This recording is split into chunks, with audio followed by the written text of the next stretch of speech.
እድሜው እየገፋ አይኖቹ እየፈዘዙ መጡ። አብርሃም ግን ድካሙን ለማንም ሳይናገር ሌሊቱን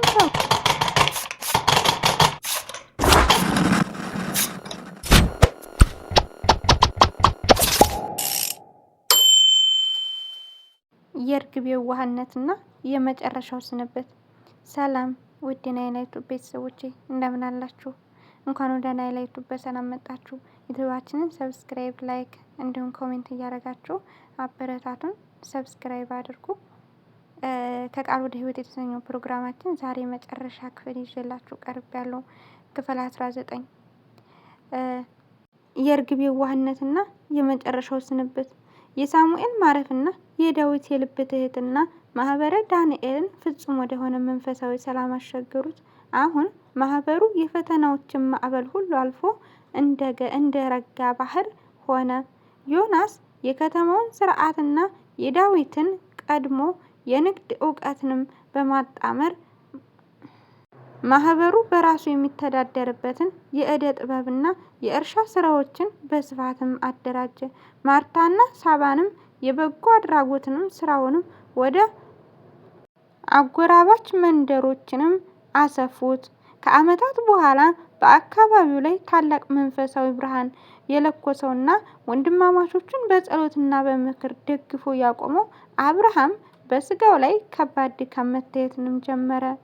እድሜው እየገፋ አይኖቹም እየፈዘዙ መጡ። አብርሃም ግን ድካሙን ለማንም ሳይናገር ሌሊትንም በሙሉ በአባ ዳንኤልና በሙሴ መቃብር አጠገብ በጸሎት መትጋትንም አላቋረጠም ነበረ።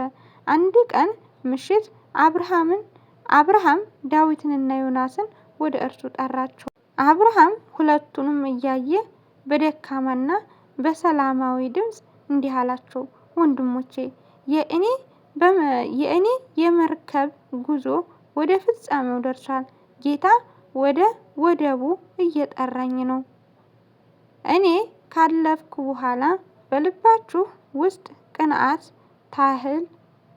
ቅንጣት ታህል ሐዘን እንዳይገባ። ዳዊት በድንጋጤ ተንበረከከ፣ እንባውንም ከዓይኑ እየፈሰሰ ወንድሜ አብርሃም፣ አንተ እኮ የማህበሩ መሪ፣ የእኛ መንፈሳዊ ጋሻ ነህ። አንተ ከሄድክ እኛ ማን ይመክረናል? ማንስ ከትዕቢትና ከፍርሃትንም መርዝም ይጠብቀናል አለው። አብርሃም የዳዊትንም እጅ ይዞንም ፈገግንም አለና እንዲህ አለው፣ ልጄ ዳዊት ታላቁ ቅዱስ መቃርስ ከመሞቱ በፊት ደቀ መዛሙርቱ ሲያለቅሱ ወንድሞቼ ሆይ አልቅሱ፣ ነገር ግን እንባችሁ ከዓይናችሁ ሳይሆን ከልባችሁ ይፍሰስ እንዳላቸው እኔም የምነግራችሁንም የልብ እንባችሁን ወደ ንስሐ ወደ ፍቅር እንድትመልሱት ነው።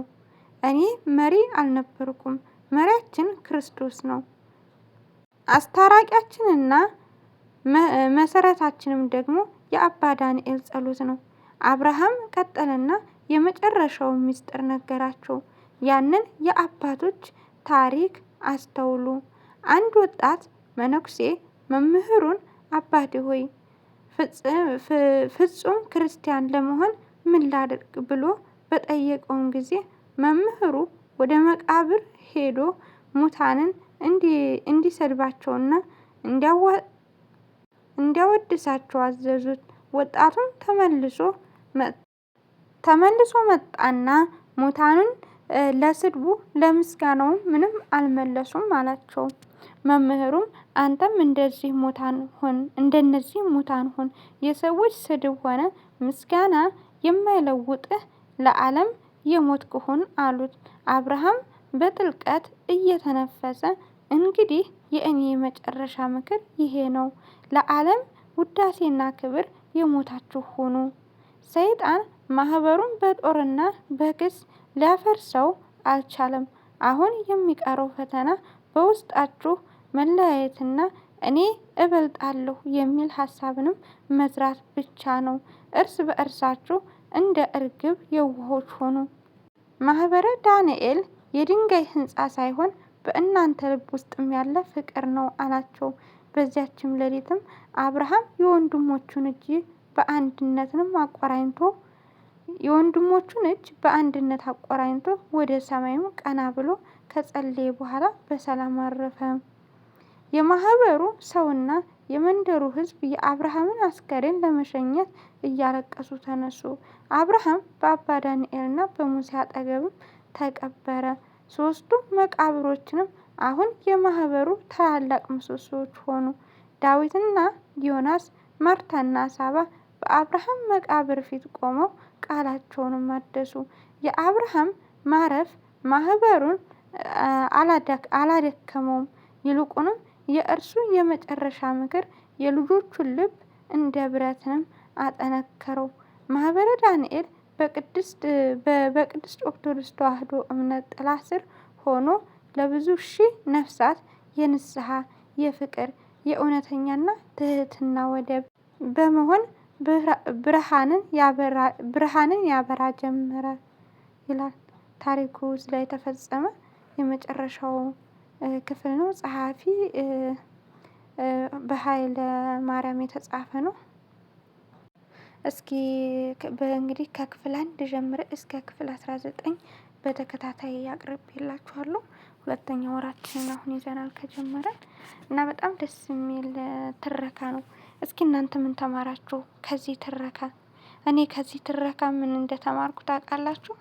ሁሉም አላፊ ጠፊ እንደሆነ፣ የእግዚአብሔር መንግስት ግን የማታልፍ ናትና እሷን ለመውረስ በዚህን ያህል መሽቀዳደም በጣም ግሩም ነው። ሳሙኤል ማህበሩን ያውክ ነበር። እንደገና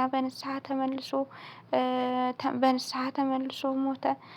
ሳባ የመንደሩ እንትን ነበረች፣ ኃጢአተኛ ሴት ነበረች። እሷም በንስሐ ተመልሳ የምታገለግል ሆነች ከታሪኩ ውስጥ ማለት ነው።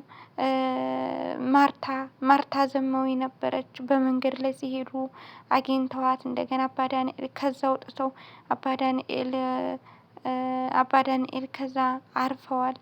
እና በጣም ብዙ ነገር የተካተተበት ታሪክ ነው እና ከክፍል 1 ጀምሮ ያልሰማችሁት አላችሁ ምናልባት እና እግዚአብሔር በህይወታችን ሁሌ የሚኖርልን እግዚአብሔር ብርሃን እና ክርስቶስ ህይወታችንም ተስፋችንም ነውና ክርስቶስን ሁልጊዜ እናስበው። በክርስቶስ ቃል ጸንተን እንኖር። ፈተናው ሁሉ ይርቃል ማለት ነው። በጸሎት እንትጋ ነው የምለው። በጸሎት የማይሸነፍ ነገር የለም። ፈተናን ተቋቁሞ ማለፍ ይቻላል በጸሎት ስንተጋ እና በጣም ደስ የሚል ታሪክ ነው። እስኪ ከታሪኩ እናንተ ምን ተማራችሁ የሚለውን በኮሜንት አስቀምጡልኝ። ስላዳመጣችሁኝ ከልብ አመሰግናለሁ። እግዚአብሔር የሚመዝናትን ነገር በህይወታችን አያሳጣን። በእግዚአብሔር ፊት ስንቀርብ የሚመዝነን ሚዛን የዲያብሎስ ነው ወይስ እግዚአብሔር ነው ሚዛኑ የሚደፋውን የሚለውን በሱ ሚዛን እንድንመዘን እግዚአብሔር ይርዳን።